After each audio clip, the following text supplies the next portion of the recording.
मंदिर हो या धर्मशाला या हो फिर लोक हित का कोई भवन, ये सभी मानवता के उत्थान के लिए पवित्र साधन होते हैं। इनका निर्माण करना या इनमें तन मन धन से योगदान देना आत्म कल्याण के मार्ग पर अग्रसर होने जैसा है। जिनेंद्र प्रभु की भक्ति और गुरुवरों की वाणी जब इन स्थलों में गूंजती है, तब वह आत्मा को जागृत करने का मंगल स्वर बन जाती है। और जो पुण्यशाली होते हैं, उन्हें ही ऐसे महान कार्यों में अपनी भूमिका निभाने का सौभाग्य मिलता है। पुण्य के कुछ ऐसे ही पावन दृश्य देखने को मिले महाराष्ट्र प्रांत की राजधानी मुंबई के बोरीवली स्थित श्री आचार्य शांति सागर स्मारक श्री 1008 आदिनाथ बाहुबली दिगंबर जैन मंदिर ट्रस्ट परिसर में, जहां 3 अगस्त 2025 को मंगल हॉल का उद्घाटन एवं लोकार्पण समारोह आयोजित किया गया। परम पूज्य आचार्य श्री 108 शांति सागर जी महाराज एवं परम पूज्य आचार्य श्री 108 नेमी सागर जी महाराज के मंगल आशीर्वाद से आयोजित हुए इस मांगलिक कार्यक्रम का शुभारंभ कार्यक्रम के मुख्य अतिथि एवं महाराष्ट्र सरकार के कैबिनेट मंत्री माननीय श्री मंगल प्रभात जी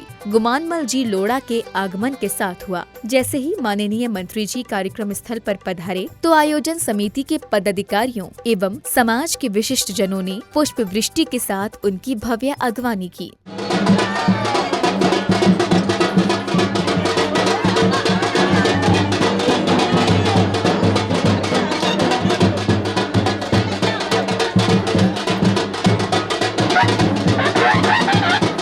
अगले क्रम में समाज के गणमान्य जनों की उपस्थिति में विधि विधान से मांगलिक क्रियाएं करते हुए माननीय मंत्री जी ने स्वयं अपने करकमलों से मंगल हॉल के शिलापट्ट का लोकार्पण किया। आपको अवगत करा दें कि श्री आचार्य शांति सागर स्मारक श्री 1008 आदिनाथ बाहुबली दिगंबर जैन मंदिर ट्रस्ट परिसर में निर्मित इस मंगल हॉल का निर्माण कार्य भी मंत्री जी की ही विधायक निधि से किया गया है।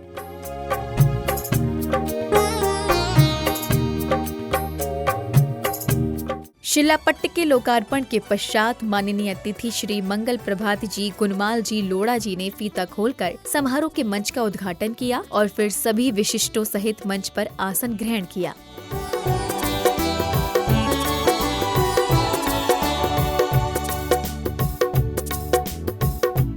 कार्यक्रम की अगली कड़ी में माननीय मंत्री जी सहित अन्य गणमान्य महानुभावों ने जिनेंद्र भगवान एवं आचार्य भगवंतों के चित्रों को अनावृत कर उनके समक्ष मंगल दीप प्रज्वलित किया। पावन दीप जलाए मिलकर करे प्रभु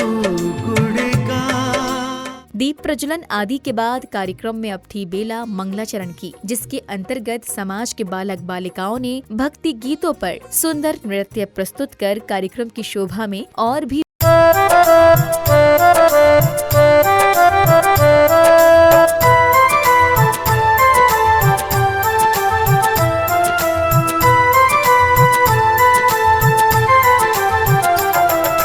पुलकित है हर भक्त यहाँ पर, घड़ी बड़ी शुभ आई है। पुलकित है हर भक्त यहाँ पर, घड़ी बड़ी शुभ आई है। आयोजन हो रहा धर्म का, खुशियाँ चौदिस छाई है। आयोजन हो रहा धर्म का, खुशियाँ चौदिस छाई है। पुलकित है हर भक्त यहाँ पर।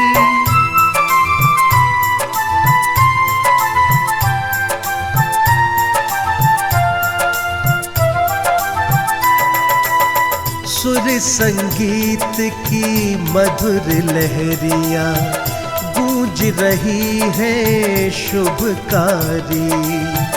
आनंदित हो रहे रसिक जन, झूम रहे हैं नर नारी। प्रभु की महिमा सुर लहरी में चौदिश देत सुनाई है। आयोजन हो रहा धर्म का, खुशियाँ चौदिश छाई है। पुलकित है हर भक्त यहाँ पर।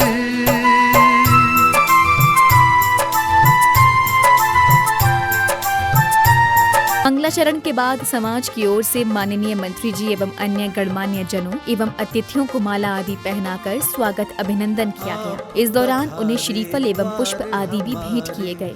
छाई खुशी घन घोर, आपका स्वागत वंदन करके मन है भाव विभोर। आपका स्वागत वंदन करके मन है भाव विभोर।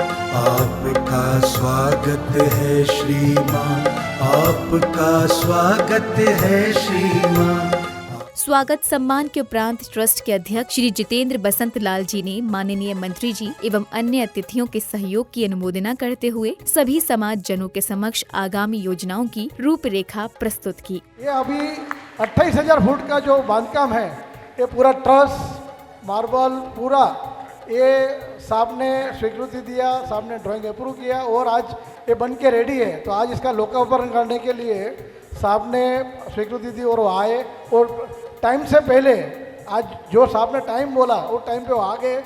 तो आज हम लोग सारे जैन धर्म की तरफ से मैं आपका खूब खूब अनुमोदना साहब, अभिनंदन और स्वागत करता हूँ। ये अभी साहब को मैंने बात किया है कि हमारे पास में आने का जो सब लोढ़ा साहब, आपको हमारी एक रिक्वेस्ट है, ये मंदिर को कोई एक्सेस नहीं है, तो एक्सेस के लिए महाड़ा ने हमको एक जगह दिया, रास्ता। बिना रास्ता, साहब खुद डेवलपर है, बड़े डेवलपर है, बड़े बिल्डर है, साहब को मालूम है। तो साहब को खाली इतना ही बोल रहा हूँ कि अपने को एक्सेस नहीं है तो कोई भी प्रॉपर्टी का डेवलपमेंट नहीं होता है बीएमसी में। तो आज साहब अपना जो रास्ता बन गया है और अपन जो बिल्डिंग बनाने वाले हैं यहाँ पे, एक स्वाध्याय यहाँ पे साधु हॉल ग्राउंड प्लस 6 का और एक कैंटीन बनाने जा रहे हैं, उसकी आईओडी और सीसी के लिए हमारा प्रस्ताव चालू है। बीएमसी में हमें तो कुछ भी तकलीफ पड़ेगी तो साहब आपको थोड़ा मदद करना पड़ेगा बीएमसी में क्लियरेंस के लिए। बस उतना ही एक आपसे रिक्वेस्ट है हाथ जोड़ के समाज की तरफ से कि हमारी आईओडी सीसी जल्दी मिल जावे, हमारे साधु लोग को रहने के लिए यहाँ पे एक बिल्डिंग बन जावे। अगले क्रम में स्थानीय विधायक श्रीमती मनीषा ताई चौधरी जी ने अपने उद्बोधन में जहां हॉल के निर्माण में माननीय मंत्री जी द्वारा किए गए प्रयत्नों एवं सहयोग की प्रशंसा की, तो वहीं माननीय सांसद श्रीमान गोपाल जी शेट्टी ने हॉल की भव्यता वर्णित करते हुए माननीय मंत्री जी के योगदान का गुणानुवाद कर अभिनंदन किया। ज्येष्ठ नेता और महाराष्ट्र के कैबिनेट मंत्री आदरणीय मंगल प्रभात लोढ़ा जी के प्रयत्न से और उनके फंड से आज जिसका उद्घाटन हो रहा है, ऐसे हमारे मंगल जी अपने सबसे प्यारे इस उत्तर मुंबई लोकसभा के पूर्व सांसद, संसद रत्न आदरणीय गोपाल शेट्टी जी, दिगंबर जैन आचार्य शांति स्मारक के सभी अध्यक्ष, सेक्रेटरी, सभी पदाधिकारी, हमारे पूर्व अध्यक्ष गणेश खनकर जी यहाँ आए हैं, पूर्व नगर सेवक जगदीश ओझा, जितेंद्र पटेल, हमारे आशीष भाई और यहाँ आए हुए सभी जैन भाई और बहनों, आप सभी को मेरा जय जिनेंद्र। मुझे खुशी होती है जिस जगह पे पहले स्मशान का आरक्षण डाला था और मंगल जी, आशीष भाई और सब मेरे पास आए और बोले ये डीपी में से निकालना है, और मैं देवेंद्र जी का शुक्रिया अदा करती हूँ। उन्होंने तुरंत यूडी के अधिकारियों को बुला के इस जगह पे स्मशान का आरक्षण था वो निकल गया और स्मशान का एक स्वर्ण ऐसा अपना हॉल मंगल जी ने बना के दिया, मंगल हॉल। इसीलिए उस कार्यक्रम में मुझे बुलाया, इसीलिए मैं आप सभी की शुक्रिया अदा करती हूँ। मेरे से ज़्यादा नहीं बोलना, मंगल जी आज संडे होता है, उनके कॉन्स्टिट्यूंसी में भी बहुत कार्यक्रम रहते हैं, इसीलिए न बोलते हुए मैं इस हॉल में अच्छे कार्यक्रम हो गए, कभी लगेगा तो हमको भी देना। धन्यवाद। जय हिंद, जय महाराष्ट्र, जय जिनेंद्र। मंगल जी का विशेष अभिनंदन करता हूँ, उन्हें धन्यवाद देता हूँ। उनका नाम मंगल है, कार्यालय का भी नाम मंगल है और ये मंगल कार्य के उद्घाटन में वो स्वयं उपस्थित रहे और सबसे बड़ी बात कि उन्होंने अपने विधायक फंड से इस मंगल कार्य का निर्माण किया, इसलिए मैं उनको बहुत बहुत धन्यवाद देता हूँ, उनका अभिनंदन करता हूँ। और मैं इस बात से भी वाकिफ़ हूँ कि वो बताएंगे अपने भाषण में, इतने लंबे समय से वो विधायक है, 2 बार मंत्री रह चुके हैं, लेकिन इतना बड़ा हॉल का निर्माण का कार्य ये पहला होगा ऐसा मुझे लगता है। और एक ऐसे जगह पे ये बना हुआ है जिसमें सिर्फ मुंबई से ही नहीं तो भिवंडी से भी वार्षिक कार्यक्रम जब होता है तब लोग आते हैं, बहुत दूर दूर से आते हैं। एक अच्छी व्यवस्था लोगों के लिए तो उपलब्ध हुआ है, लेकिन संस्था का लाखों रुपया जो साल भर में खर्चा होता था वो भी आने वाले दिनों में बचेगा। और इसलिए एक बहुत अच्छा काम मंगल जी ने किया, इसलिए उनका फिर एक बार मैं अभिनंदन करता हूँ, उन्हें धन्यवाद देता हूँ। आप सबको आने वाले दिनों के लिए बहुत बहुत शुभेच्छा, शुभकामनाएं। सांसद श्रीमान गोपाल जी शेट्टी के उद्बोधन के पश्चात श्री संजय राजा जी ने मुख्य अतिथि एवं कैबिनेट मंत्री माननीय श्री मंगल प्रभात जी गुमानमल जी लोढ़ा के एक प्रेरणादायी जीवन प्रसंग का उल्लेख करते हुए उनका संक्षिप्त परिचय प्रस्तुत किया। इसके लिए आपने तन मन धन से समर्पित भाव से जो कार्य किया है, एक मुख्य घटना में कुछ समय पुरानी सुनाना चाहूँगा। सम्मेद शेखर जी के लिए बहुत बड़ा आंदोलन किया गया था। सम्मेद शेखर हम सभी के क्षेत्र, अंदर आत्मा में घुसा हुआ क्षेत्र है, हम सभी समर्पित हैं, हमारे सिद्धों भगवानों की मोक्ष भूमि और जन्मभूमि है।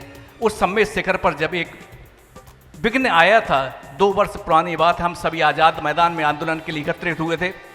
उसी समय की बात है, आंदोलन चल रहा था, किसी अपरिहार्य कार्यों के कारण मंगल प्रभात जी लोढ़ा साहब को लंदन जाना था। उन्होंने बहुत कोशिश की नहीं जाना पड़े, लेकिन मजबूर भी जाना पड़ा।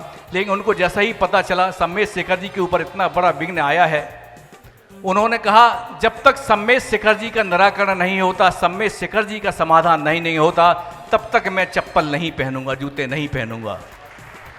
ऐसे मंगल प्रभात जी लोढ़ा लंदन जाना था, लंदन भी फ्लाइट में बैठ कर गए, लेकिन बिना जूते चप्पल के गए। वहाँ पहुँच करके, लंदन में पहुँच करके पल पल की यहाँ से जानकारी लेते रहे हमारे प्रमोद जी जैन साहब। चलो 60 में करता हूँ बात को। ऐसे मंगल प्रभात जी लोढ़ा हम सभी के लिए हमेशा 24 घंटों समर्पित रहते हैं, तन मनो धर से। और उन्होंने लंदन में रह करके जो तत्कालीन मंत्री थे भूपेंद्र यादव जी, उनसे बात करके उसके निराकरण का तुरंत उपाय किया। और मुंबई आकर के, इंडिया आकर के सबसे पहले उन्हें सम्मेद शेखर जी के उस अनाउंसमेंट कराया, घोषणा कराई, जिससे सम्मेद शेखर जी हम सभी को वापस मिला। उद्बोधन श्रृंखला की इस कड़ी में माननीय श्री मंगल प्रभात जी गुमानमल जी लोढ़ा ने अपने उद्बोधन में समाज हित में सदैव तत्पर रहने का आश्वासन देते हुए आगामी कार्यों में भी इसी प्रकार सहयोग प्रदान करने का संकल्प लिया। जब आचार्य विद्यानंद सागर जी महाराज साहब का देवलोक हुआ था, उस समय उनके नाम का सबसे पहला कोई नामकरण, बाद में तो हजारों चीज़ें उनके नाम पे रखी गई है और हजारों चीज़ें आगे भी रखी जाएगी, क्योंकि वो इतिहास पुरुष थे, स्वयं मोदी जी के गुरु थे वो। फिर भी उनके नाम का पहले ही ITI कुंथलगिरी क्षेत्र के अंदर, जब मेरे पास में स्किल डिपार्टमेंट था, उस समय अपन ने रखी थी। और तुरंत उसकी 7 दिन में, राजा जी आप भी उस प्रोग्राम में थे, दादर के प्रोग्राम में अपन ने घोषणा की थी।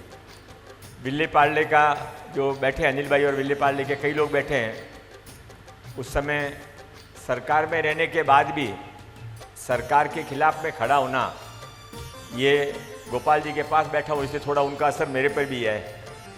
तो जहाँ राइट और रॉन्ग का फर्क होता है, वहाँ पे राइट के साथ में खड़े रहना, यही सरकार है, यही लोकतंत्र है, यही जनतंत्र का जिम्मेदारी है। और इसके लिए मोर्चा भी निकाला। और अभी भी बीच में मैंने आपको फॉरवर्ड भी किया था प्रमोद जी, वो जो वहाँ का वार्ड ऑफिसर था जिसका ट्रांसफ़र मेरे कारण हुई ऐसा वो समझता है, उसने सारे जो इंजीनियरिंग डिपार्टमेंट के लोग हैं, वार्ड ऑफिसर, उसका एक ग्रुप बनाया और उस ग्रुप के अंदर लगातार मेरे खिलाफ में वो प्रचार करता रहता है, पर अपने लोगों को टाइम नहीं मिला कि वापस उसका जवाब दें। मुझे थोड़ा दुख है। पर उसके बाद भी उसने बीच में ये भी प्रचार किया, जब कोर्ट का ऑर्डर अभी आया कि भाई इनको मंत्री पद से हटाया जाए। ध्यान है, आपको मालूम है ना सब, बख्शी साहब मालूम है ना आपको, अपने लोग हैं इसलिए अपना दुख बता रहा हूँ मैं आपको।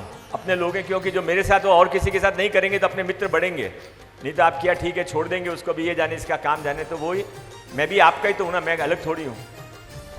उसके बाद अभी पर उसका दुर्भाग्य था कि पहले दिन तो उसको ये मैसेज डालने को मिला कि इनको मंत्री पद से हटाओ। इन्होंने मेरे को ज़बरदस्ती विल्ले पार्ले के अंदर मेरी ट्रांसफ़र कराई, उस मंदिर को वापस टेम्प्रेरी। ये अनिल भाई गंवाए, कम से कम 5 मीटिंग अनिल भाई अपन ने मंत्रालय में रखी होगी, सारे ऑफिसर्स को बुलाया था, खड़े खड़े सुबह अपन ने वार्ड ऑफिसर को पकड़ा और रात को आपके हाथ में टेम्प्रेरी कंस्ट्रक्शन का ऑर्डर दिलवाया। पर उसके बाद भी ना मंदिर था।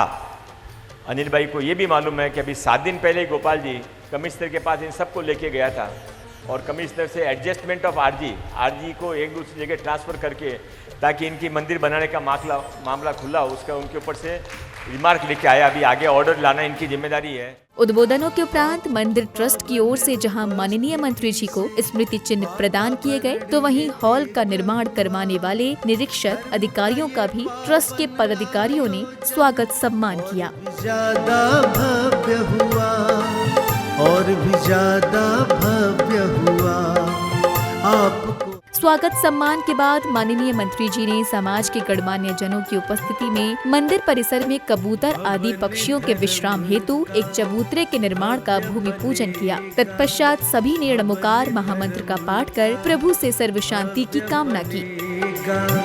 सोच के हर्षित है जन जन, शुभ मंत्रों से भक्त कर रहे पावन भूमि का पूजन। ओम राम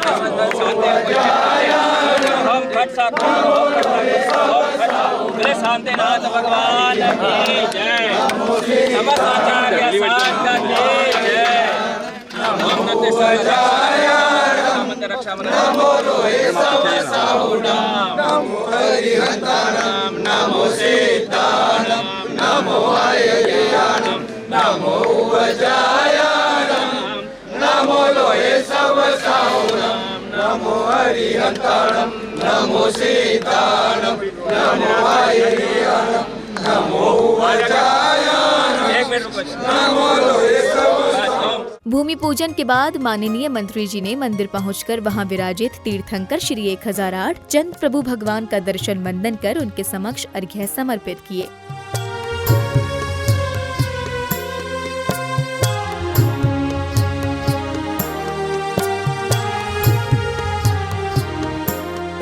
कार्यक्रम के समापन बेला में मंदिर ट्रस्ट के पदाधिकारी ने मंगल हॉल की भव्यता का बखान करते हुए सभी से मंदिर परिसर में चल रहे विकास कार्यों की प्रगति भी साझा की। श्री 1008 आदिनाथ बाहुबली दिगंबर जैन मंदिर के ट्रस्ट के हमारे डायनेमिक अध्यक्ष श्रीमान जितेंद्र जी की कावत के नेतृत्व में परम आदरणीय श्री मंगल प्रभात जी लोढ़ा के निधि से, विधायक निधि से आज यहाँ पर एक मंगल कार्यालय, मंगल हॉल का निर्माण हुआ।